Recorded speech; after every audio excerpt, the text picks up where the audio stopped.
Hello. Today I thought I'd talk about a painting I've been working on for a while, and it has the working title of Woman Meditating. And here you can see the painting on my easel. You can see that I've used acrylic paints to block in the main areas, the green areas of the land, the blue areas of the sky, and you can see I've also used charcoal to sketch on top of the acrylic paint to begin to sketch in details in the painting. And so in the centre, of course, you have a woman meditating in a kind of yoga position, which is a good position to meditate in. You can see I've blocked in her form with acrylics, and haven't put any form to her legs at all, just painted her legs. So I drew her legs with charcoal, but not actually painted any detail in. Now, on the right hand side you can see that I've actually decided to place a tree. I haven't decided what kind of tree yet, but just a basic tree. And then on the right hand side, upper right, you can see I've placed a mysterious stone, of which there are many where I live in Yorkshire and Derbyshire and so on. They're quite fascinating. Some of them are Neolithic, Stone Age, some of them are Anglo-Saxon, some of them are Roman, and I thought I'd put one of those stones in to give the painting an interesting spiritual aspect. And you can then see bottom left I've sketched in a fox, but then decided to move the fox further to the back of the painting, and you can see the charcoal of the new fox just above the reddish painted in form of the old fox. Right at the bottom left of the picture you can actually see the beginnings of a snake, which I decided to place in there. And then if you go over to the right hand side, bottom right of the picture, you can actually see a rabbit that I originally started to paint in and then decided to make it somewhat bigger and move it to the foreground. And then you can see at the right hand side of the painting, just above the ridge of the hill there's the beginnings of a deer that I painted in, and on top of the stone the outline of a bird of prey that I decided to add. And then from a branch on the left of the painting, coming from the tree, you can see I decided to add an owl. And then in the background, right behind the lady, you can maybe just make out the shapes of a tree, which I decided to add. So this is how pictures come together in a fairly sort of unplanned sort of a way. You know, you have an initial idea and then you actually start working from that. So now you can see the next iteration of the picture after I'd done some work on it. You can see I've added in the owl this time, hanging on there or perching on the branch of the tree. And you can also see that I've begun to paint in the fox, all with acrylics, by the way. At this stage you're still using acrylic paint, quite thinly applied. You can also see down at the bottom left where I began to add the snake, there's also a sunflower on the left there, to the left of the tree. On top of the stone to the right of the painting, you can see I've begun to add in a bird of prey. And then further to the right of the stone, you can see I've started to block in a deer, which I thought would look nice. And then down at bottom right, you can see I've actually started to block in the rabbit, who's now in the foreground and consequently looks larger.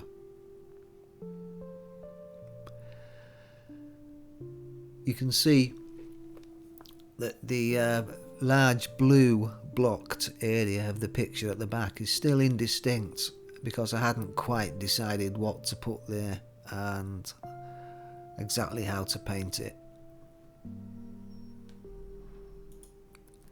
Now here you can see that the painting is beginning to assume more form.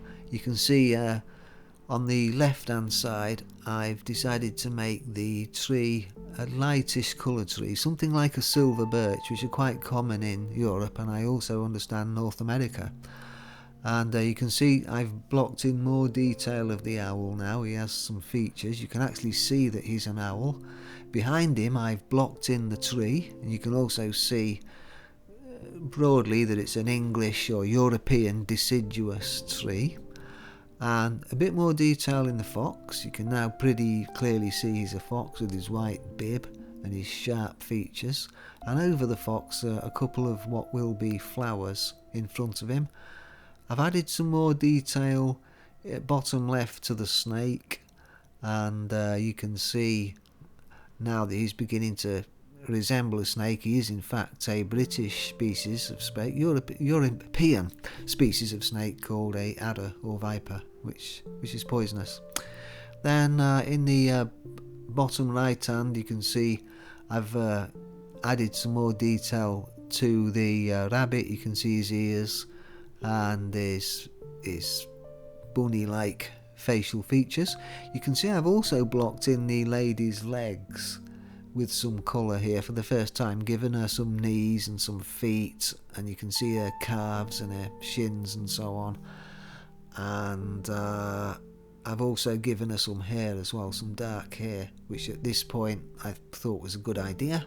And you can see that I've tilted her head, so you can actually see she has her head hung backwards. She's maybe soaking up the warm breeze of a warm spring or a warm autumn day. So she's enjoying herself, she's relaxing and just taking in the ambience of the situation.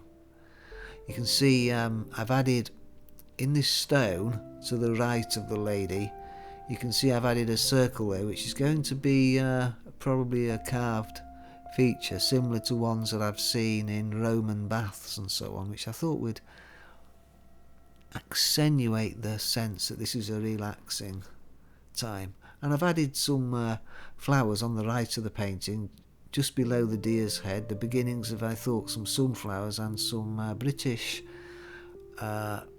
plants which we commonly see in British gardens and the countryside and so on. So now you can see the painting's taking on a lot more form.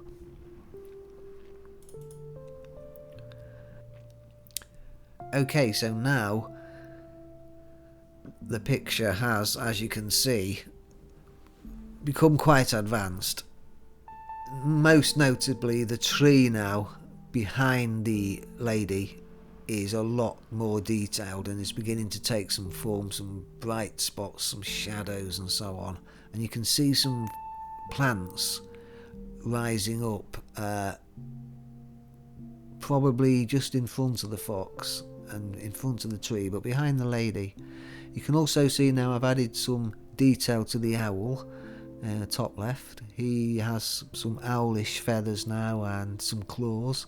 He's beginning to look more owlish, and you can now definitely see that this tree is intended to be a silver birch. It has that silver birch type, rather lovely white bark, which I haven't peeled yet. We'll make the bark peel as it does.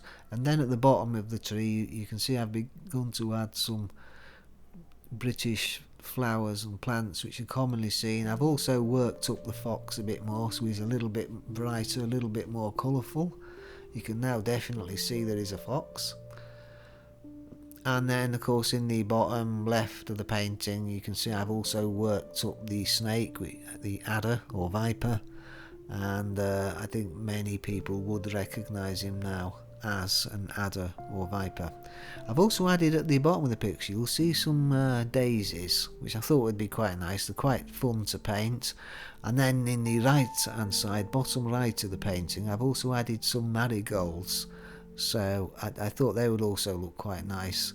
And then some more British flowers here, sunflowers and so on. You can see in the stone to the right of the lady I've also added the carved head and the features of who knows, maybe the sun god who's looking down on her on this pleasant spring or autumn day, when you have quite even light. Just behind her there are some red sunflowers, and you can see I've also worked up the detail in the bird of prey now, who's beginning to take on the distinctive features of an eagle. And I do enjoy painting birds of prey with the carnivorous beak there and the yellow claws. He's actually stood watching over the lady.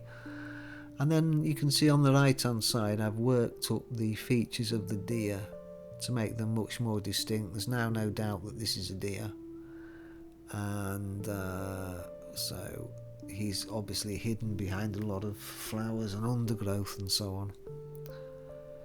So now I think we can see what the picture will look like finally. So now here's the latest situation with the picture. It's still not finished, by the way. It will take quite a while to finish. If you look at the lady's face, you'll probably get an idea that it's not finished, because her face is not really worked up properly, and I haven't added the very subtle skin tones that I intend to add for this lady. And you can see I've also put some more colour into the rabbit at the bottom right, made its features a bit more distinct, and I've added in, just to the right of the lady, just above her hand, I've added some poppies, which I thought would be quite nice. They're a flower that commonly grows in Western Europe, and you'll see that the eagle perched on top of the stone now has some more feathers, a lot more texture to his feathers and so on. You see also the tree behind the lady, I've added a lot more detail to that tree now. I've given it some contour, some lights, some darks, some shadows throwing over the branches and so on. And I've also added, just as you go up to the ridge line, to the hill line, you see I've added some flowers and some heathers and the kind of plants that you commonly find in European meadows, because I guess it's a meadow that we're looking at over there. You'll see I've added in some more flowers, more of the kind of flowers that are commonly found in Europe. And to the left of the picture, you'll see the tree now is much more detailed as a silver birch. It's got that characteristic breaking and flaking of the bark that you find in a silver birch tree, and all of the kind of different colours that you find on the bark of those wonderful trees. You can see the owl now has a bit more texture to him, a bit more detail. Obviously he's still not finished, but he's more looking like an owl than ever. Just below the owl you can see I've added some British thistles, which I thought would be a nice touch, just behind the fox. The fox, of course, is a bit brighter. I've added a bit more detail to his bib, a little bit of grey in there, as you do find with foxes. And I've also, as you might just see, I've added some more detail to the lady's hands, fingers and so on. Of course, that's not finished. There's still a long way to go there. Hands are the most difficult thing to paint. They are seriously difficult to paint. So, taking my time with the hands, you can see I've added a bit more detail to her orange blouse. Some nice little what would you call it? Needle point around the collar of her blouse and so on, which I thought would make it look a bit nicer. Again, the snake, bottom left, is a bit more detailed. Just above him, a lot more detail in the flowers and their leaves and so on. And the painting now is beginning to get towards its final phase. You can see I've mellowed on the right hand side the colours in the deer, mellowed him out, giving him a little bit more form, some more shadows and so on. We are now getting towards the final form of this painting. It's not going to change a great deal now in terms of composition. any further changes that you see will be subtle details in the colours and the harmonies and the balances and so on. Anyway, when I complete this picture, I will post it on my website, grahamart.com. So if you want to pop by and see the finished picture, you are more than welcome. Thank you for watching and listening.